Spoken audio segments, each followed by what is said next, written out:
Selamat datang di channel Teman Tidur. Di channel ini seperti biasa, saya akan kembali lagi dengan membawakan sebuah cerita yang tentunya semoga saja dapat menemani aktivitas kalian semua. Yuk, daripada kita lama-lama, langsung saja kita masuk ke dalam ceritanya. Dua truk berdebu melintasi jalan desa yang berbatu. Di belakangnya, deretan mobil mewah berhenti di tanah lapang dekat balai desa. Keluar dari salah satu mobil, seorang pria gemuk dengan pakaian serba putih, perhiasan emas mencolok, dan bau minyak wangi menyengat turun dengan langkah congkak. Itulah Juragan Dharma, orang paling kaya di kecamatan itu, pemilik perusahaan tambang timah, yang menguasai hampir seluruh sisi perbukitan di sekitarnya. Warga sudah berkumpul, sebagian diundang, sebagian datang karena ingin tahu. Di bawah tenda, yang didirikan mendadak oleh anak buah Juragan, suara pengeras mulai berbunyi. Juragan Dharma berdiri sambil menyodorkan senyum yang dipaksakan. Warga semua, saya datang dengan itikat baik. Saya ingin membeli tanah kalian dengan harga 3 kali lipat dari pasaran. Di atas tanah itu saya akan bangun tempat hiburan modern. Ada hotel, tempat karaoke, dan pusat perbelanjaan. Kita majukan desa ini. Sebagian warga bersorak, sebagian lagi ragu. Tapi saat amplop coklat dibagikan diam-diam oleh orang-orang, suruhan juragan, keraguan mulai goyah. Satu persatu warga mengangguk menandatangani surat pelepasan tanah. Juragan Dharma tersenyum lebar. Namun ada satu orang yang tidak hadir dalam pertemuan itu. Di ujung desa, berdiri sebuah rumah tua dari kayu jati. Halamannya luas dikelilingi pohon-pohon besar, dan ada batu nisan tua berdiri di bawah sebatang beringin. Disitulah kakek Marjuki tinggal. Usianya lebih dari 70, namun tubuhnya masih tegap, matanya tajam. Tanah itu bukan sekadar tempat tinggal, melainkan warisan dari 5 generasi terdahulu. Di sanalah pusaka disimpan dan ilmu diwariskan. Malam harinya, 2 orang anak buah juragan datang ke rumah kakek itu. Mereka mengetuk dengan sopan, membawa bingkisan dan surat kontrak. "Assalamualaikum, Ke. Kami dari pihak Juragan Dharma. Mau bicara sebentar," kata salah satu dari mereka. Kakek Marjuki tak banyak bicara. Ia menatap mereka dalam diam. Salah satu pria itu membuka amplop berisi uang dan menyodorkan surat. Juragan bersedia membayar 2 kali lipat dari harga tertinggi tanah di desa ini. Beliau sangat menghormati panjenengan, Kek. Tapi mohon pertimbangkan. Kalau panjenengan menolak, pembangunan tidak bisa lanjut. Kakek Marjuki hanya menggeleng pelan. Tanah ini bukan untuk dijual. Ada yang lebih besar dari sekadar uang. Maaf, Keh, tapi semua warga sudah setuju. Tinggal panjenengan. Ini akan jadi kendala kalau tidak ada kesepakatan. Kakek Marjuki berdiri. Ia membuka pintu lebih lebar. "Silakan pulang. Saya tidak akan menjual tanah ini, walau kalian ganti dengan emas seberat gunung." Mereka mencoba membujuk lagi, tapi suara pintu kayu yang ditutup perlahan menandai akhir pertemuan. Kakek Marjuki kembali duduk di kursinya, menyalakan rokok linting, dan memandang keluar jendela yang menghadap ke batu nisan leluhur. Ia tahu, sejak malam itu, ketenangan hidupnya akan terusik. Keesokan harinya, kabar penolakan itu sampai ke telinga Juragan Dharma. Ia murka. Di ruang kantornya yang besar dan mewah, ia membanting gelas teh ke dinding hingga pecah. Hanya satu orang tua itu yang bikin rencana ini tersendat. "Semua sudah saya beli kecuali dia," teriaknya. Anak buahnya mencoba menenangkan. "Kami sudah coba bujuk baik-baik, Juragan, tapi dia keras kepala. Katanya tanah itu bukan untuk dijual." Juragan mengusap wajahnya yang merah karena emosi. "Kalau dia tidak bisa dibujuk maka harus dipaksa. Tapi saya tidak mau pakai cara kasar. Warga masih hormat sama dia." Salah satu anak buah yang berdiri di sudut ruangan angkat bicara, pelan tapi jelas. "Kalau Juragan mengizinkan, saya kenal seseorang. Dia bukan preman, tapi bisa membuat orang seperti kakek Marjuki berubah pikiran. Juragan mengangkat alis. Maksudmu? Seorang dukun dari daerah pesisir. Namanya Ki Tapa. Ilmunya tinggi. Dia tidak pakai kekerasan, tapi setelah dia bergerak, orang bisa jual rumahnya sendiri tanpa sadar. Dia hanya butuh nama dan sejumput tanah dari tempat tinggal targetnya. Juragan termenung, ia menyeringai. Hubungi dia, segera. Hari itu juga, 2 orang dikirim untuk menemui Ki Tapa. Di desa kecil yang dikelilingi rawa, mereka menemukan pria kurus dengan mata cekung dan wajah tanpa ekspresi. Saat mendengar nama kakek Marjuki, Ki Tapa hanya tersenyum miring. Sudah lama aku dengar nama itu. Ilmu tua, lembu sekilan ya, menarik. Juragan bersedia bayar berapapun. Yang penting tanah itu bisa kami kuasai, ujar salah satu utusan. Ki Tapa berdiri, mengambil segenggam abu dari tungku di belakangnya, lalu meniupnya ke udara. Kalau benar dia masih pegang ilmu itu, maka ini bukan soal harga. Ini urusan siapa yang lebih kuat menjaga warisan. Utusan itu bertanya, jadi, bisa atau tidak? Ki Tapa menatap mereka tajam. Bisa. Tapi kalau ini gagal, kalian semua, jangan harap bisa tidur nyenyak. Malam itu langit desa mendung, meski tidak turun hujan. Angin kencang berembus dari arah hutan. Di halaman rumah kakek Marjuki, angin itu membuat dedaunan berputar membentuk pusaran kecil. Seekor burung gagak hinggap di atap, bersuara keras. Kakek Marjuki keluar dengan membawa kendi kecil berisi air yang sudah didoakan. Ia memercikannya ke 4 penjuru rumah, lalu menancapkan sebilah keris kecil ke tanah di dekat pintu masuk. Ia sudah merasakan sesuatu bergerak dari arah yang jauh. Bukan manusia, tapi sesuatu yang lebih gelap. Di balik bayangan pohon, sosok berjubah hitam berdiri. Ia tidak mendekat, belum malam ini. Malam ketiga setelah pertemuan dengan anak buah juragan, tidur kakek Marjuki mulai terganggu. Ia tidak terbangun karena suara, tapi karena rasa berat di dadanya. Seolah ada beban yang menindih. Matanya terbuka pelan, tapi ruangan tetap gelap. Ia merasa seperti sedang diawasi. Di sudut langit-langit, bayangan bergerak pelan. Namun saat ia menyalakan lampu teplok, semuanya kembali diam. Tidak ada suara jangkrik, tidak ada desiran angin. Hanya hening yang aneh. Pagi harinya, ia tak banyak bicara. Duduk di beranda, tatapannya kosong mengarah ke nisan tua di bawah pohon beringin. Ia menyadari gangguan itu bukan gangguan biasa. Bukan dari manusia dan bukan pula dari makhluk liar. Ada sesuatu yang dikirim. Malam berikutnya, ia tertidur lebih cepat dari biasanya. Sekitar tengah malam, tubuhnya menggigil walau udara tidak dingin. Dalam tidurnya, ia bermimpi berada di tengah ladang yang ia kenal sejak kecil. Namun langit dalam mimpi itu merah gelap dan pohon-pohon terlihat mati. Di hadapannya berdiri sosok lelaki tua berjubah putih dengan wajah tegas. Marjuki, keturunan terakhir. Tanah itu sudah ditandai, kau harus waspada. Yang datang bukan sembarang orang. Ilmunya bukan dari guru biasa. Kakek Marjuki ingin bicara, tapi suaranya tak keluar. Lelaki itu melanjutkan, jika kau goyah, semuanya akan lenyap. Jika kau bertahan, harga yang dibayar tidak kecil. Tapi ini bukan soal menang atau kalah. Ini soal menjaga batas. Mimpi itu berakhir mendadak. Kakek Marjuki terbangun dengan nafas memburu. Tubuhnya basah oleh keringat, dan keris kecil di bawah bantal terasa panas saat disentuh. Ia tahu, yang datang dalam mimpinya bukan sembarang arwah. Itu adalah leluhur dari garis ilmu yang ia warisi. Peringatan itu serius. Hari-hari berikutnya, ia mulai merasakan perbedaan dalam sikap warga desa. Biasanya ia disapa ramah saat pergi ke warung atau berjalan melewati ladang. Kini, orang-orang hanya mengangguk cepat atau pura-pura sibuk. Beberapa bahkan memutar arah saat melihatnya datang. Di warung kopi, ia mendengar bisik-bisik dari beberapa orang muda. Katanya malam-malam dari rumah kakek Marjuki, keluar asap aneh. Ada yang lihat bayangan besar berdiri di halamannya. Orang-orang takut kalau dia kena santet nanti imbasnya ke desa.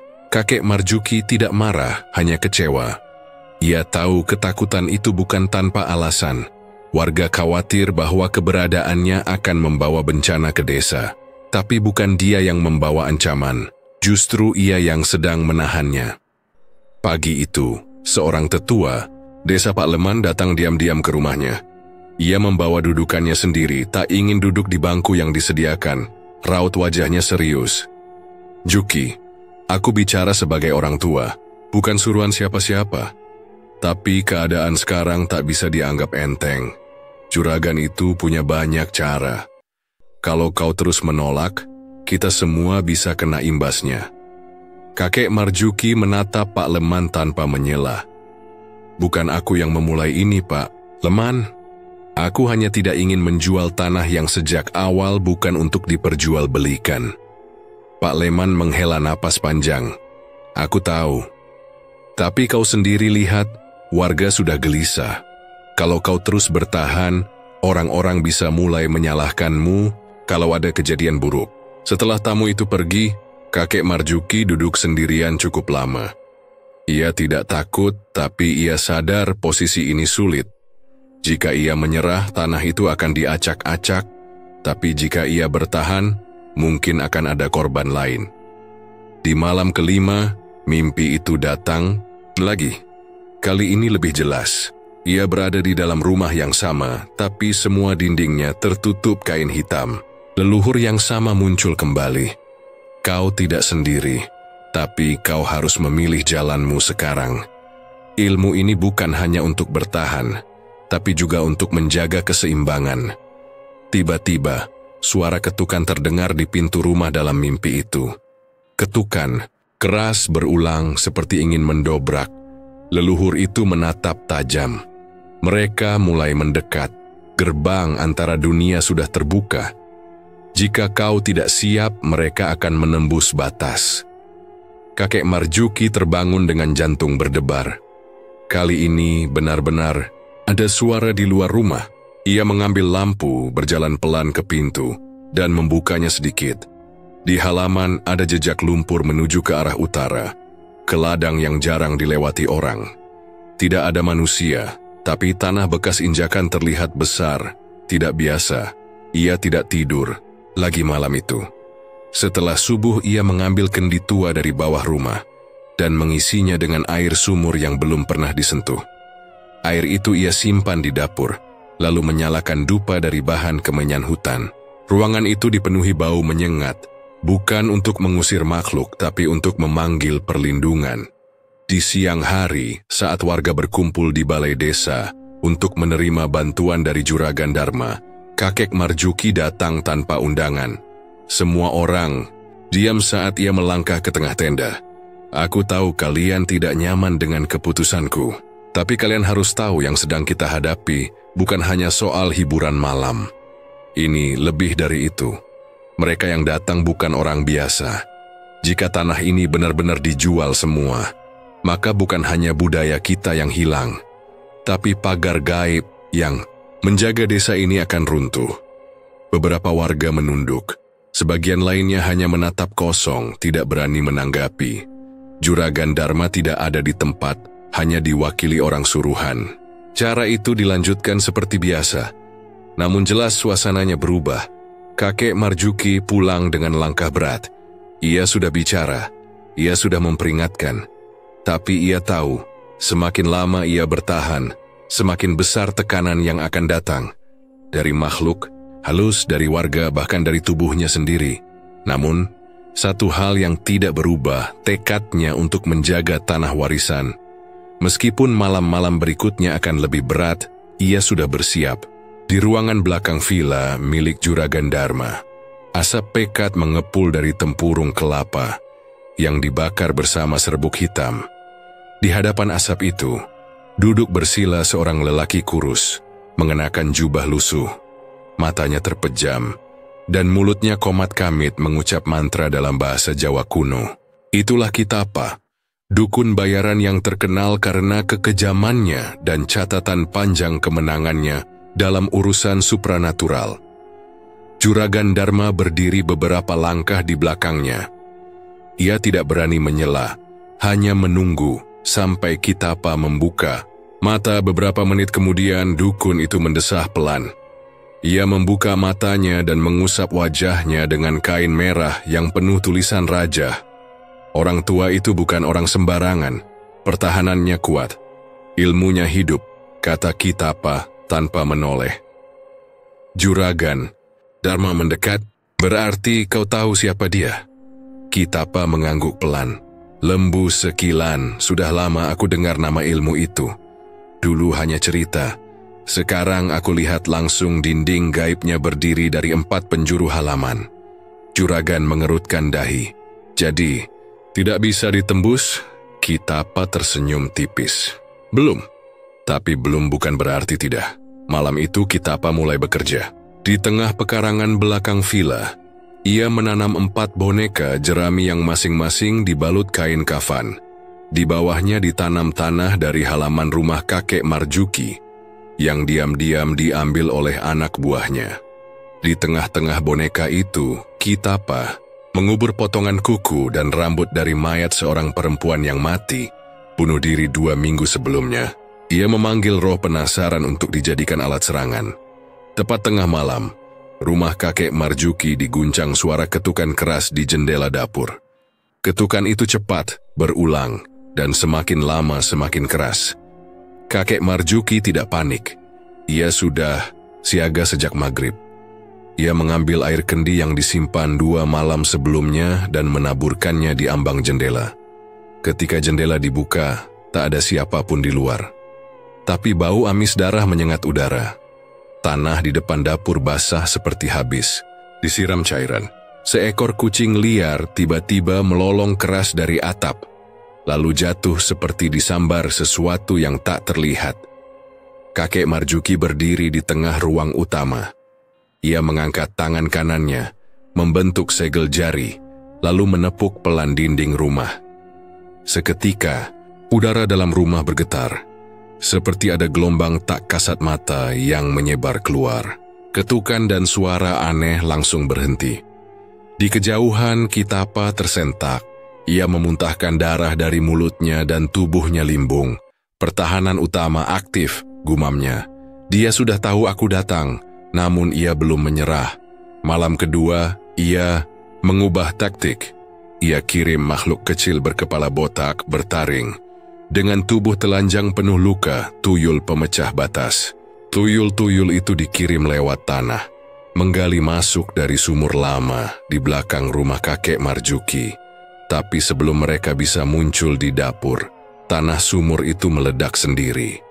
Tubuh tuyul-tuyul itu terbakar oleh lingkaran raja yang ditanam kakek Marjuki 2 hari sebelumnya. Kitapa mulai menunjukkan rasa frustrasi. Ia duduk kembali di ruang ritualnya, mengatur nafas. Kali ini ia merapal mantra pemanggil kuntilanak, makhluk perempuan yang mati saat mengandung. Ia pilih 1 arwah dari boneka pusaka yang sudah dikurung dalam botol beling sejak 5 tahun lalu. Kuntilanak itu dikirim dengan tugas mengganggu pikiran, bukan menyerang fisik. Ia akan masuk lewat mimpi dan membuat kakek Marjuki kehilangan fokus lalu menghancurkan pertahanan dari dalam. Tapi saat kuntilanak itu menyentuh batas pagar gaib Lembu Sekilan, tubuhnya memekik keras, berubah menjadi asap hitam, dan menghilang seketika. Kitapa bangkit, tangannya gemetar. Tidak bisa terus begini. Ilmuku terpental seperti bola dilempar ke dinding besi. Juragan Dharma mulai gelisah. Kau bilang bisa. Kenapa sekarang semua mandek? Kitapa menatap tajam. Ini bukan orang biasa. Ilmunya sudah menyatu dengan tanahnya. Selama dia berada di sana, tempat itu tak bisa disentuh. Juragan menggebrak meja. Aku sudah bayar mahal. Aku tak peduli apa dia ilmu tinggi atau jelmaan dewa. Aku mau tanah itu sekarang. Kitapa tidak menjawab. Ia tahu kesombongan juragan itu akan membuat semuanya lebih kacau. 3 malam berturut-turut, semua serangan gaib gagal. Tuyul hangus, kuntilanak meleleh, dan suara-suara gaib terpantul kembali ke pengirimnya. Kitapa semakin yakin bahwa rumah kakek Marjuki berdiri di atas pusat kekuatan lama. yang sudah terikat erat dengan penghuninya. Satu-satunya cara untuk menembusnya adalah memutus hubungan antara pemilik dan tanah itu. Dan itu hanya bisa dilakukan dari dalam. Malam keempat, Kitapa memutuskan untuk memakai jurus paling kotor, gangguan lewat orang terdekat. Ia mengirim pengaruh halus kedua pemuda desa, memanipulasi pikiran mereka agar mencuri benda pusaka dari rumah kakek Marjuki. Mereka tak tahu apa-apa, hanya merasa tergoda untuk mengambil keris kecil yang tertancap di depan rumah. Tapi saat tangan mereka menyentuh gagangnya, kulit mereka langsung melepuh seperti terkena api. Mereka terjatuh sambil menjerit. Kakek Marjuki keluar dan menatap mereka lama, lalu menolong mereka masuk ke teras. Ia tahu mereka hanya pion, korban dari pengaruh luar. Setelah keduanya sadar, kakek Marjuki berkata datar, "Kalian bukan penjahat, tapi kalian hampir membuka pintu yang tidak akan bisa kalian tutup lagi." Mereka menangis, menyesal, dan bersumpah tidak akan mendekat ke rumah itu lagi. Di villa, Kitapa terduduk. Tubuhnya lelah, pikirannya kosong. Ia tidak pernah mengalami kegagalan beruntun seperti ini. Setiap serangan gaibnya seperti membentur tembok yang tidak bisa digerogoti sedikit pun. Dia pakai ilmu tua, yang sekarang sudah langka, gumamnya. Lembu sekilan bukan hanya pertahanan. Itu bagian dari tanahnya. Aku harus mengubah pendekatan. Juragan Dharma belum menyerah, tapi mulai merasa ketakutan. Bukan karena gagal mendapatkan tanah, tapi karena ia mulai mimpi buruk setiap malam. Wajah tua dengan mata merah sering muncul. Dalam mimpinya, berdiri di tengah sawah dengan tanah yang meleleh. Setiap kali bangun, bajunya basah dan tubuhnya menggigil. Kitapa memperingatkan, kalau terus dilawan, santet bisa berbalik. Apa kau siap menanggung akibatnya? Juragan mengabaikan peringatan itu. Ia hanya ingin satu hal, tanah kakek Marjuki. Jatuh ke tangannya berapapun harga yang harus dibayar. Tapi ia tidak sadar, harga itu sudah mulai ditagih. Kitapa duduk bersila di dalam ruang ritualnya yang gelap. Di hadapannya sebuah baskom tembaga berisi air bercampur darah ayam hitam. Di sisi kanan dan kirinya dua dupa menyala lambat, asapnya melingkar-lingkar naik ke langit-langit. Malam itu ia tidak mengirim makhluk lain. Ia memutuskan turun tangan sendiri, masuk ke wilayah musuh dengan roh miliknya. Metode ini berisiko besar. Jika gagal, jiwanya bisa tersesat, bahkan tak kembali. Tapi harga dirinya sebagai dukun tidak mengizinkan kekalahan dari orang tua yang hidup menyendiri di desa. Ia telah dipermalukan 3 malam, berturut-turut. Kali ini ia akan menyusup langsung ke pusat pertahanan Lembu Sekilan dan menghancurkannya dari dalam. Setelah meminum ramuan kental dari campuran daun suket gajah, minyak jelatang, dan darah kelelawar, Kitapa mulai merapal mantra yang membuka pintu astral. Tubuhnya bergetar pelan, lalu kaku. Matanya membelalak dan dari mulutnya keluar dengusan berat. Beberapa detik kemudian tubuhnya terdiam. Ia sudah pergi meninggalkan raganya. Roh Kitapa melayang cepat menembus langit malam, menuju rumah kakek Marjuki. Dalam bentuk astral, ia tampak seperti bayangan manusia dengan mata menyala merah. Ia melayang rendah, menelusup lewat pohon jambu di sisi barat rumah. Sesaat, ia bisa merasakan hawa panas dari batas pertahanan gaib, tapi ia berhasil menyelinap melalui celah kecil di dekat sumur. Begitu berhasil masuk, ia langsung melayang ke ruang utama. Ia melihat pusaka-pusaka kecil tertata rapi di rak kayu. Di lantai, rajah berbentuk segi 8 menyala samar. Kitapa tahu, itu titik pusat kekuatan pertahanan Lembu Sekilan. Jika ia bisa mengotori atau mengacak pola rajah itu, seluruh lapisan pelindung akan runtuh. Namun sebelum ia bergerak, udara di sekeliling mendadak berubah. Lantai bergetar pelan, dan dari pojok ruangan terdengar suara seperti langkah hewan besar. Pelan, berat, dan mantap. Kitapa menoleh cepat. Seekor lembu berwarna hitam kelam, sebesar kerbau, muncul dari balik dinding. Tapi ini bukan lembu biasa. Tubuhnya bersisik besi, matanya memancarkan cahaya putih, dan tanduknya bercabang tajam. Napasnya menghembuskan uap panas. Makhluk itu bukan ilusi. Ia penjaga inti ilmu lembu Sekilan Ki. Tapa mundur beberapa langkah. Namun roh lembu itu sudah mengangkat kepala dan mengembuskan suara keras, seperti auman yang bergetar dalam dimensi lain. Dinding rumah berpendar cahaya kuning, dan tubuh Ki Tapa seketika terasa ditarik dari segala arah. Ia mencoba kabur, tapi tiap langkah astralnya seperti terhisap lumpur. Lembu itu bergerak cepat menghantamkan tanduknya ke udara. Tidak mengenai tapi mengirim gelombang gaib yang menabrak tubuh Ki Tapa hingga terpental ke langit-langit. Roh Ki Tapa terjatuh di lantai rumah itu menggeliat. Ia belum pernah merasakan sakit dalam wujud astral, tapi kini seluruh bagian jiwanya seperti terkoyak. Dari pojok ruangan, kakek Marjuki muncul dengan tubuh utuh, bukan dalam bentuk gaib tapi secara nyata. Ia berdiri di tengah ruangan, menatap lurus ke arah roh Ki Tapa. "Pulanglah," katanya dengan suara pelan namun tajam. Ki Tapa ingin melawan, tapi roh lembu itu menginjak lantai dan muncul tepat di belakangnya. Dari mulutnya keluar suara seperti dengusan amarah, bercampur dengungan mantra yang membakar. Dalam sekejap, Ki Tapa merasa tubuhnya ditarik mundur, seperti ada tali raksasa yang menggulung paksa jiwanya. Ia mencoba menahan, tapi kekuatan itu terlalu besar. Semakin ia melawan, semakin kuat tarikan itu. Cahaya dari tubuh lembu menyorot matanya, dan dalam satu kilatan, ia tak sadar lagi. Rohnya terlempar kembali ke tubuh yang ditinggalkan. Ki Tapa terbangun dengan tubuh kejang. Ia muntah darah, napasnya tersengal, dan matanya membelalak, seperti baru melihat sesuatu yang tak seharusnya dilihat. Juragan Dharma yang menunggu di luar ruangan masuk tergesa. "Ada apa? Kau berhasil." Ki Tapa tak langsung menjawab. Ia terduduk, tangannya gemetar hebat. "Aku diusir, seperti pengemis.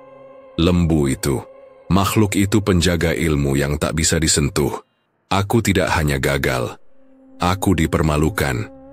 Juragan Dharma menahan. "Tu emosi Gone, jadi kau menyerah?" Ki Tapa menatapnya, wajahnya penuh luka spiritual. "Ini bukan sekadar pertarungan supranatural, ini sudah menyangkut warisan. Tanah itu tidak akan pernah bisa kau miliki dengan cara biasa, kecuali kau bunuh pemiliknya secara nyata." Juragan terdiam. Ia tidak menginginkan pembunuhan langsung, tapi kesabarannya habis. Semua upaya gaib telah gagal. Ia merasa semakin terpojok. Ki Tapa berdiri dengan susah payah. "Aku belum selesai, tapi setelah ini apapun yang terjadi, tanggung sendiri akibatnya." Malam itu, Ki Tapa memulihkan diri dengan mandi 7 bunga dan pembakaran dupa pengusir luka batin. Tapi meskipun tubuhnya pulih, pikirannya kacau. Tiap kali ia memejamkan mata, sosok lembu itu muncul. Tak berkata, hanya menatap. Diam tapi mengancam. Bahkan selama tidur pun ia tak tenang. Roh lembu bersisik besi itu terus mengintainya dalam mimpi. Ia tahu, selama ilmu itu masih aktif, ia bukan saja tidak bisa menyentuh rumah kakek Marjuki, ia pun terikat pantangan yang mulai menggerogoti kekuatannya sendiri. Sementara itu kakek Marjuki mulai memperkuat lingkaran perlindungan. Ia tahu, serangan berikutnya akan lebih keji. Ki Tapa bukan jenis dukun yang menyerah tanpa membalas, tapi setidaknya untuk malam itu ia dan tanah leluhurnya masih aman, dan lembu itu kini tak hanya menjaga, ia mengintai menunggu perintah balasan. Langit malam tampak suram meski tanpa hujan. Di gubuk belakang rumah Juragan Dharma, Ki Tapa telah mempersiapkan peralatan untuk ritual terakhirnya. Di tengah ruangan, tanah kuburan dari makam bayi diletakkan dalam nampan lebar. Di atasnya berdiri boneka jerami berukuran setengah lengan orang dewasa. Dibentuk dengan hati-hati menyerupai tubuh kakek Marjuki. Pada bagian kepala boneka, Ki Tapa menancapkan rambut yang ia dapat dari pakaian lama. milik sang kakek yang ia curi diam-diam melalui bantuan tuyul beberapa hari sebelumnya. Ini tak bisa dihalangi oleh pelindung gaib biasa, kata Kitapa, pelan kepada Juragan Dharma yang berdiri di sudut ruangan. Juragan hanya mengangguk, matanya merah karena marah dan tidak tidur. Ia tidak peduli lagi soal harga diri. Ia hanya ingin tanah itu jatuh ke tangannya, tak peduli dengan caranya. Kitapa kemudian mengambil botol kecil berisi darah anjing hitam. Ia menyiramkannya perlahan ke atas boneka jerami. Aroma amis darah langsung memenuhi ruangan. Setelah itu, ia menggambar lambang pemisah jiwa menggunakan kapur merah di lantai, lalu menancapkan 7 paku karatan ke bagian dada dan perut boneka. Setiap kali paku menancap, Kitapa mengucapkan mantra yang semakin berat dan menyesakkan udara. Begitu paku ke-7 tertancap, lampu gantung di ruangan bergetar. Angin berdesir meski jendela tertutup rapat. Kitapa mendesis, lalu mengarahkan tangan ke boneka. Turunlah murka, terbakarlah tubuh, terbelah jantung.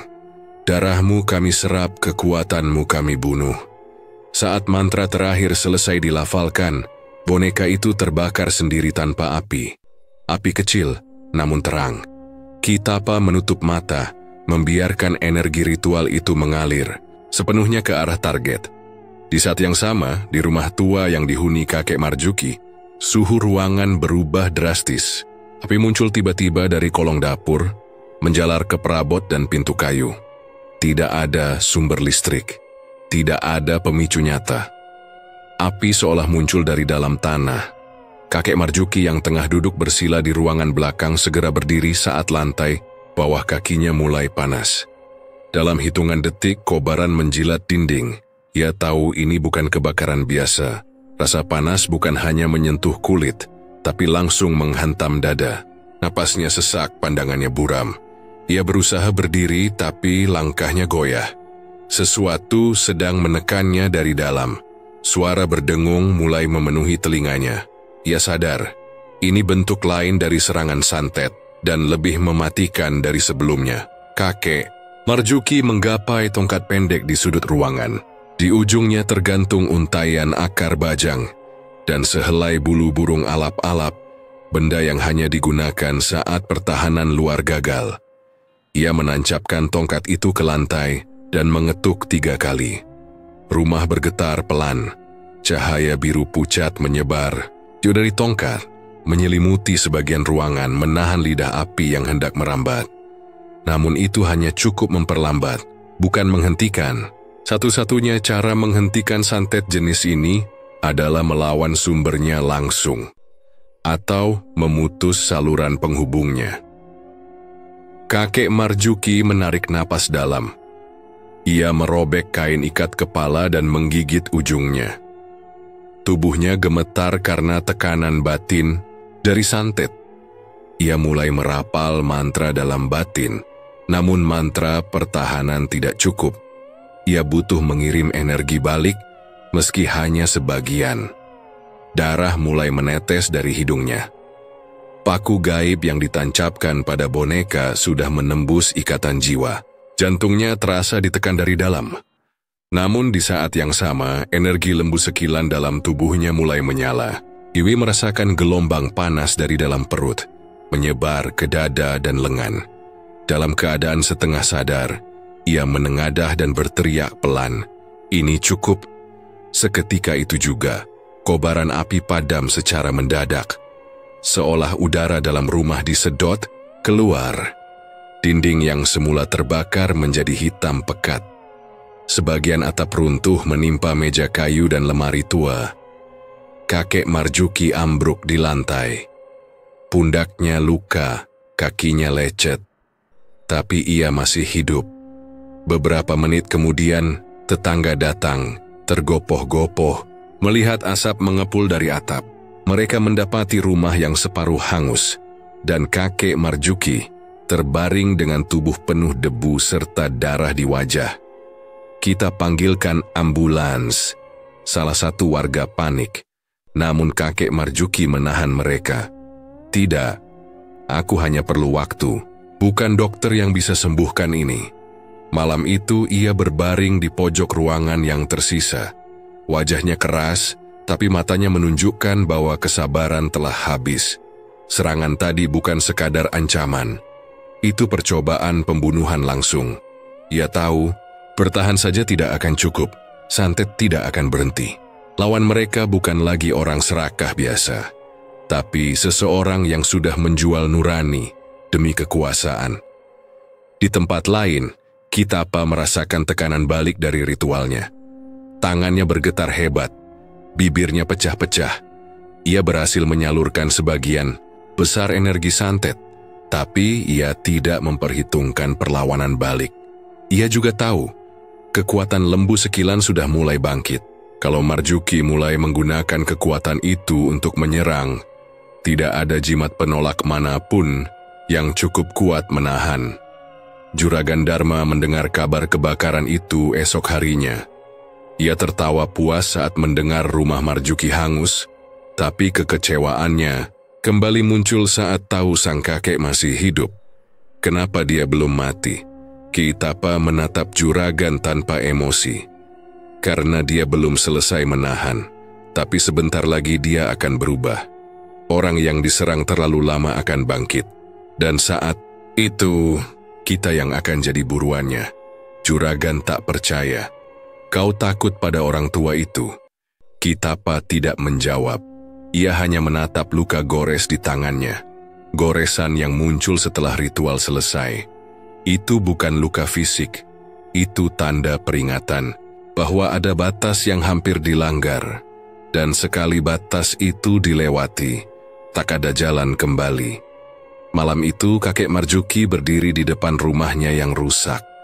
Ia memandang langit dan berkata, "Kalau ini jalannya, maka waktunya lembu sekilan berjalan ke medan perang." 3 hari setelah kebakaran, kakek Marjuki tidak terlihat keluar rumah. Sisa puing dan arang yang menghitam di halaman tak pernah disentuh. Warga mulai khawatir tapi tidak berani mendekat. Mereka tahu, rumah itu kini bukan sekadar tempat tinggal, melainkan medan persiapan perang yang tidak tampak. Di dalam ruangan belakang yang tersisa, kakek Marjuki duduk bersila di tengah lingkaran batu kecil. Tak ada makanan, hanya sebotol air putih dan segenggam beras di mangkuk tanah liat. Ia memilih mutih, puasa tanpa rasa, tanpa bumbu, tanpa suara. Tidak berbicara, tidak menatap siapapun. Ia hanya bernapas dan merapal dalam hati. Hari pertama, tubuhnya menggigil. Rasa sakit dari luka bekas kebakaran masih terasa, tapi ia diam. Hari kedua, telinganya berdengung. Suara-suara dari alam halus mulai terdengar samar. Ia tahu itu bagian dari proses. Hari ketiga, bayangan masa lalu datang, silih berganti. Wajah ayahnya, kakeknya, guru-gurunya, semua muncul seolah menguji tekadnya. Pada hari keempat, ia mulai merasakan perubahan dalam aliran darah. Jantungnya berdetak lebih lambat, tapi lebih dalam. Suhu tubuhnya menurun drastis meski udara luar panas. Ini pertanda bahwa tubuh fisiknya mulai terputus dari dimensi kasat mata. Di malam hari, ketika bulan nyaris purnama, kakek Marjuki mengambil batu pipih sebesar telapak tangan dari bawah lantai. Batu itu disimpan oleh ayahnya dulu, hanya untuk digunakan jika semua jalan telah tertutup. Di permukaan batu itu terukir simbol kuno. Garis melingkar dengan 3 titik di tengahnya. Simbol pantulan gaib Yutun ilmu ini adalah bagian terdalam dari lembu sekilan, warisan tua yang tidak boleh digunakan sembarangan. Ilmunya tidak menyerang seperti biasa, melainkan membalikkan semua niat jahat kepada pemiliknya. Tapi ada harga berat. Bagian dari nyawa pengguna akan ikut tertarik dalam prosesnya. Kakek Marjuki menatap batu itu lama. Ia tahu risikonya. Mungkin setelah ini tubuhnya tak akan sanggup bertahan. Tapi jika tidak digunakan, tanah leluhurnya akan hancur. Dicabik oleh tangan-tangan yang menjual kehormatan demi hiburan malam. Hari kelima, ritual pengaktifan dimulai. Ia harus menahan napas selama 90 detik.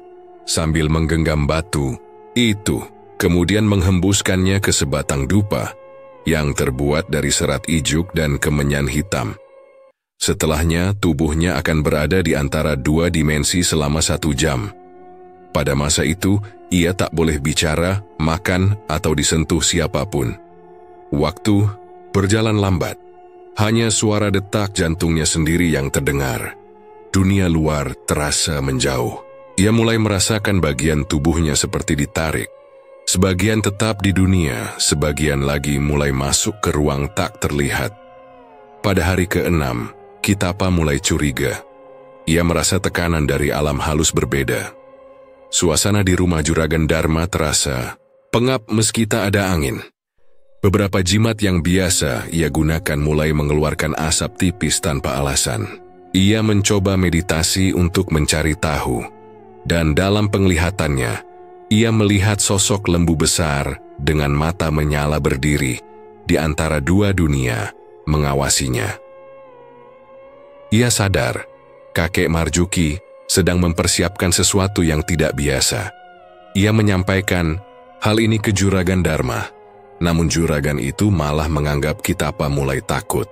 Bilang saja kau mulai tua dan ilmumu mulai pudar, ejek juragan. Kitapa menahan diri untuk tidak membalas. Ia tahu, terlalu banyak ikut campur justru membuat energinya bocor. Tapi satu hal pasti, saat pantulan gaib diaktifkan, semua santet dan niat busuk akan memantul langsung ke si pengirim, lengkap dengan konsekuensinya. Hari ke-7, kakek Marjuki tidak makan, tidak minum, tidak bicara. Tubuhnya kering, kulitnya pucat, tapi matanya justru semakin tajam. Ia mengubur batu pantulan gaib di titik tengah rumahnya. Di atasnya ia letakkan sisa-sisa debu tanah leluhur yang dulu disimpan dalam wadah kecil dari warisan kakeknya. Ia mengetuk tanah itu 3 kali. Suara gemuruh kecil terdengar. Tidak keras, tapi cukup membuat debu di atap beterbangan. Lingkaran pelindung aktif dengan sendirinya. Cahaya redup dari dasar rumah menyebar dalam pola spiral. Itu pertanda bahwa energi pantulan gaib telah mulai menyerap niat jahat yang akan datang. Saat itu pula, Kitapa mulai bersiap dengan ritual terakhir. Ia ingin mengirim santet pemutus napas, serangan paling akhir yang memutus aliran jiwa langsung. Di leher, ia menyiapkan tulang jari manusia, darah kelelawar, dan serpihan kaca dari cermin kuburan. Juragan Dharma berdiri di dekatnya, tak sabar menunggu hasilnya. Namun saat mantra dibacakan, sesuatu yang aneh terjadi. Cermin kecil di meja ritual mulai retak sebelum sempat digunakan. Darah kelelawar yang dituangkan ke mangkuk justru mengering seketika. Api dari lilin ritual padam sendiri, seperti ditampar angin yang tak terlihat. Kitapa terdiam. Dia sudah mengaktifkan pantulan gaib. Juragan melotot. Apa maksudmu? Bukankah kau bisa menembus semua pelindung? Kitapa tidak menjawab, tapi dari raut wajahnya jelas. Serangan berikutnya akan berbalik, dan jika tetap dilanjutkan, bukan kakek Marjuki yang mati, tapi mereka sendiri. Di rumahnya, kakek Marjuki berdiri lemah. Tubuhnya gemetar, tapi aura di sekelilingnya kuat. Ia bersandar pada tongkatnya. Matanya menatap tanah yang ia jaga. Ia tahu waktu tidak banyak, tapi dia juga tahu, jika serangan selanjutnya benar-benar dikirim, maka tamatlah riwayat sang pengirim. Kalau mereka masih nekat, biarlah bumi yang menolak mereka, bisiknya lirih. Pantulan gaib telah aktif penuh. Malam itu langit bersih tanpa bintang, seolah alam sengaja menyisakan kehampaan. Di sebuah gedung hiburan di kota, dentuman musik menggetarkan kaca jendela. Juragan Dharma duduk di sofa empuk dikelilingi perempuan-perempuan muda dan meja penuh botol minuman. Tawa kerasnya mengalahkan suara musik. Ia merasa menang. Baginya, perlawanan kakek Marjuki tak lebih dari rintangan kecil yang akan padam dengan sendirinya. Ia bahkan berencana membeli alat berat minggu depan untuk menggusur seluruh trees yang sudah dibeli. Sisa tanah Marjuki tinggal menunggu waktu. Di luar gedung, Kitapa berdiri memandangi langit. Ia tidak ikut dalam pesta, Tubuhnya masih terasa berat sejak ritual terakhir. Dalam pikirannya, suara lembu yang ia lihat di penglihatan terus bergema. Suara itu tak pernah berhenti sejak semalam, seperti lonceng yang menandai waktu kematian. Sementara itu di desa, kakek Marjuki duduk bersila di tengah rumah yang hampir runtuh. Batu pantulan gaib terkubur di bawah lantai tanah, dan lingkaran perlindungan masih berdenyut samar. Ia tahu serangan terakhir pasti datang, dan saat itulah pantulan akan bekerja. Tepat pukul 2 dini hari, suasana pesta berubah. Juragan Dharma yang sedang menuang minuman tiba-tiba berhenti. Tangan kirinya mengejang, gelas terlepas dan pecah. Tubuhnya terguncang, napasnya berat. Ia berdiri goyah lalu jatuh tersungkur. Matanya menatap ke satu titik di langit-langit. Namun, jelas ia tidak sedang melihat apapun di ruangan itu. Salah satu perempuan berteriak saat melihat leher sang juragan menghitam seperti terbakar dari dalam. Tubuhnya berkeringat deras tapi dingin seperti mayat. Ia menggeliat, menggaruk kulitnya sendiri hingga berdarah. Mulutnya memuntahkan busa. Para penjaga berlari masuk. Mereka mencoba membopongnya, tapi tubuhnya sudah tak bisa digerakkan. Dalam waktu kurang dari 5 menit, wajahnya membiru dan matanya terbuka lebar tanpa berkedip. Jantungnya berhenti berdetak, dan dari mulutnya mengalir cairan hitam pekat berbau busuk. Dokter yang dipanggil hanya bisa menggeleng. Tubuh sang juragan mulai membusuk meski belum 1 jam sejak kematian. Baunya menyebar ke seluruh ruangan. Tak ada tanda-tanda penyakit atau luka fisik, tapi jelas kematiannya bukan alami. Di saat yang sama, Kitapa yang berdiri di luar gedung merasakan ada sesuatu yang pecah di dadanya. Ia terbatuk, darah keluar dari mulutnya. Ia tahu apa yang terjadi. Pantulan gaib telah selesai bekerja. Serangan santet yang dilancarkan sebelumnya telah kembali menghantam si pemilik niat. Tanpa berkata apapun, Kitapa berjalan menjauh dari gedung. Ia meninggalkan semua barangnya, bahkan tongkat ritualnya. Ia tahu waktunya di wilayah ini telah habis. Semalam itu ia menghilang, tidak ada yang melihat kemana ia pergi. Namanya lenyap seperti embun yang menguap saat matahari terbit. Pagi harinya, kabar kematian Juragan Dharma menyebar cepat. Warga desa mendengar berita itu dari radio warung. Banyak yang terdiam. Beberapa langsung memandang ke arah rumah kakek Marjuki. 2 orang-orang yang sebelumnya menjaga jarak mulai berani mendekat. Mereka melihat kakek Marjuki duduk lemah di kursi kayu depan rumah. Tubuhnya kurus, matanya cekung, namun sorot wajahnya tetap tajam. Salah satu tetua desa, Pak Mangun, memberanikan diri mendekat. "Kakek, kami dengar juragan itu." Mati mendadak. Marjuki hanya mengangguk pelan. Ia tidak berkata sepatah kata pun. Tapi sorot matanya cukup memberi pesan bahwa semuanya telah selesai. Tidak perlu dijelaskan. Beberapa warga mulai membersihkan puing rumah. Ada yang membawa makanan, ada yang membawakan kayu untuk perbaikan. Perlahan, sikap mereka berubah. Rasa takut digantikan rasa hormat.